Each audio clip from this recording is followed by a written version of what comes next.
आज कंचा कदली रे कौन बनैली शेष जाए निश्चय देखु।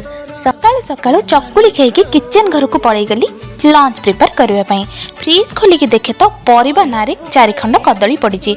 भाविली कदली रे कौन करी तापरे मोर गोटे आइडिया आसला कारण माँ शिखेला कदली रे तरकारी। छोट बेले माँ हाथ तैयारी ए तरकारी आम बहुत ही खाइचु किंतु मु आज फर्स्ट टाइम बनाऊँगी। प्रथमे मु कदली आलू को भल भाव में काटी देकी ताकू तेल रे देकी भाजीदेली। तापर सेम कढ़ी में किसी तेल दे पियाज को जारी दे तादरे गोटे बड़ टमाटो पकईदेली। टमाटो टिके सिझीगला रखि मसला को पकईदेली। मसलार स्मेल जावा पर्यंत कषिदेवे। भाजिकी रखिथिबा कदली आलू भजा को से मसला रे पके आउ टिके कषिदेली। जेहेतु सेटा 70% सिझी जाइतिला आउ मते बेसी समय लागिला लो फ्लेम रे मु टिके ताकू रखिदेली घोड़ेकी। तापर सेटा काटला पर बहुत सुंदर सिझी जाइतिला। खाइबा को बहुत ही स्वादिष्ट थिला। केबे आपण घरे बनेकी ट्राई करंतु। रहुची जय जगन्नाथ।